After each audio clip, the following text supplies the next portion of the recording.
Well, about a month ago I started seeing drops of oil on the garage floor. Got underneath, looked right above the oil drop, and there's oil on my transmission housing, and I'm thinking, oh man, seal bad in there, that's gonna be trouble.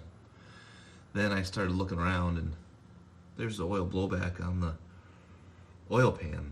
So I'm thinking, oh no, maybe it's just an oil pan seal. And then I start looking around some more, and there's oil streaks coming down on the block. So get on my friend Google.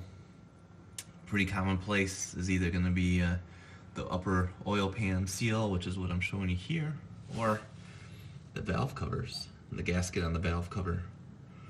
So what I'm going to do is just replace the gaskets on the valve covers and the oil pan as well. They're all pretty cheap. May as well just hit them all, and hopefully the oil droplets go away. So there's lots of videos out there on how to replace valve cover gaskets on these Jeeps and oil pan gaskets, and these are one of the more popular gaskets that I've come across, these Felpros. They're blue in color. They're really pretty solid, sturdy I should say. They're not solid, they're flexible. And they come with these O-rings as well, these grommets that go on the bolts for the valve covers. So I'll put a link to the ones that I bought in the description, so you can at least take a look at what I bought and go from there. So this is the passenger side valve cover, and it's pretty hard to see, but if I can get it down there. But it does look like there might be some indications of oil leaking across right around in this area. So I'm going to go ahead and try the passenger side valve cover first. I'll do them both, of course. Now these are supposed to be pretty straightforward. Just simply remove the bolts on the valve cover and all the other stuff that's attached to the valve cover, and it should come right off. We'll have to see how it goes. Of course, there's no simple with anything with these Jeeps. You gotta dig everything out. So the first thing that I came across was this really nice plastic wire guide for your spark plug wires that is mounted to the top of the valve cover. And really the only way to get access to the valve cover bolts is to first take this plastic guide off. So there's 3 clips. One of them you can see I broke, but these other 2 flip up and pull the wires out of the tray, and this just lifts off the bolts of the valve cover. So if you can, took a little bit of wiggling, but it came out pretty easily. And obviously be careful with it. Mine Jeep's 9 years old, so the plastic's a little bit old, and it was easy to break this one end. So just be mindful of that. And remember how it's laid out so you can put it back when we're done. So I have access to all the bolts now, and you can see that 1, 2, 3, 4 of them are bolts like this, or screws like that. And 1, 2, 3, 4, 5, 6, no, 5 of them are these nuts that are sitting on longer threads so that these guides can go on top of them. What that means is that you need to have a deep well socket to be able to get to these, and I'm using a 5/16 socket to get to these.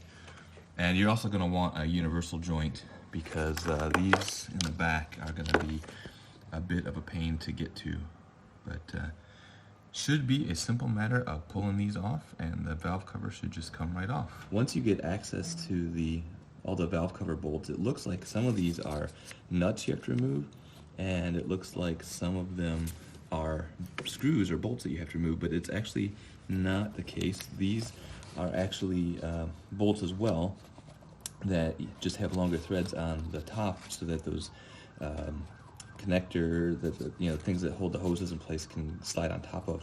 But these are captive fasteners, so you don't have to worry about losing them down in the engine. So just I recommend you do this first one to get an idea of what it feels like, because it's easily accessible right here on the front. And once you get an idea of what it feels like, go ahead and use your universal joint to get the ones in the back. Loosen everything up, and the valve cover should come right off, and you're gonna have to snake it out of there. So let's face it, I am always skeptical when I say I'm gonna just take this off and just slide it out. But that's really what happened. Loosen up all the bolts. A couple of the ones in the back I didn't get fully loose the first time, but you can tell right away when you try to pull up on it. It stuck a little bit, but not too bad.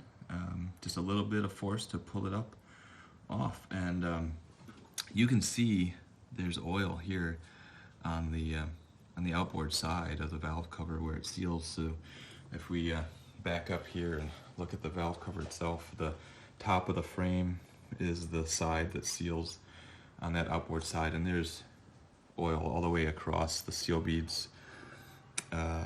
So I'll take the seal off and put the new seal on, but this one looks like it definitely was leaking.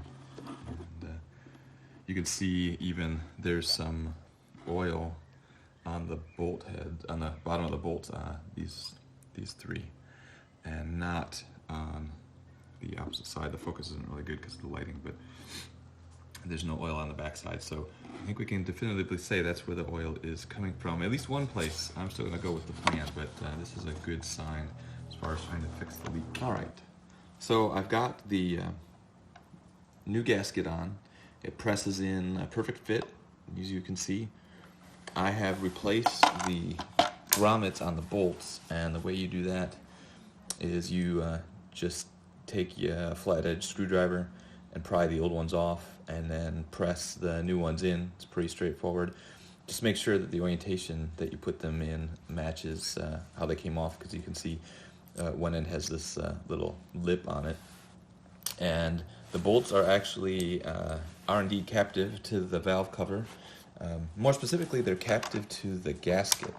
So when you press the gasket in, and then you go to put the bolts in, you actually have to press the bottom of the bolt, the little metal flat piece there, through the gasket, and that's what keeps the bolts captive and helps secure the gasket in place and everything. So you got to press the new grommet onto the bolt, and then you press the bolt in into the gasket, and that takes a little bit of thumb muscle, but not a big deal. Once you do the first one, it's a piece of cake. Just make sure you get all the bolts back in the right spot from where you pulled them out from. All right, so honestly, putting it back together was pretty straightforward. It slips in pretty well, and put the bolts in, torque them to 105 inch-pounds. I would recommend starting in the middle with these two smaller ones just to get everything seated, and then I did these middle four, and then did the outboard four, kind of going in a star pattern. Get them snug first, and then torque them down. The hardest part of putting this all back together, to be honest, is this stupid plastic raceway that the spark plug wires sit on top of. The little bridges that clamp down across them to hold them tight, yeah, all of those broke while I was wrestling with this thing. The biggest pain was this number one wire, just getting it to go over top of everything and sit in there. But just be patient, and if that's the hardest part of this whole job, I guess I really can't complain. And assuming that it all runs fine when I start it up, that'll be one valve cover down, and the other one should be pretty straightforward, just doing it on the other side. So it looks like there's going to be some different equipment to take off, more bolts to unbolt, and I don't know, down in there somewhere, probably a valve cover. We'll find out. When you remove the ignition pack, one thing that I discovered is that it makes life a lot easier if you disconnect the 3 spark plug wires coming from the other side of the engine, and disconnect this electrical connector as well. That way you can shove them in the back and fold the ignition pack down out of the way. One piece of advice is to make sure you note which plug wire goes to which port on the pack. That's what I did. The gray one, the bottom, that's easy. I put a zip tie on this middle one, so then I knew the zip tie went in the middle, and then the one that's black by itself goes on the top. So just Little tip there to help make access a lot easier with the valve cover being way back down here. Okay, so firstly we've got two 10mm bolts that we take out of this. So you need your 10mm socket, and just move it out of the way so we can find the valve cover. And then we're going to have this plate to take off of the manifold, so we can get to the valve cover. And then we'll have the air hose, the breather hose here for the PCV valve, and then also the bracket here that mounts the alternator. And of course, just to be difficult, these 4 bolts are 1/2 inch. That is actually 5 bolts. See, these 4 bolts. And then I'm not sure, might have to take this one off as well. That's also 1/2 inch. Getting this valve cover off was on the driver's side more complicated than on the passenger side. One thing is it was sealed better, so I actually had to use a screwdriver and pry up a little bit on the cover to release the vacuum, and although it came up okay, but definitely more work to get at the bolts, but the process is basically the same. So here's the passenger side gasket, and it broke in a few different places when I pulled it out, and then the driver's side gasket was pretty brittle as well, so I'm glad I went ahead and did both. Driver's side, basic process is the same. It's a little bit more challenging to get all the ignition equipment off of the valve cover, but once you do that, get the cover off, replace the gasket, it's all pretty much the same process. I'm gonna go start it up and make sure it runs all right, and hopefully no more drips, but we'll see. So hopefully you found this video useful, and if you did, you can feel free to hit like or subscribe to my channel. Every time I post a video, I try to add some content that I maybe didn't find in any of the other YouTube videos out there to try to help people out just a little bit more, add some useful content.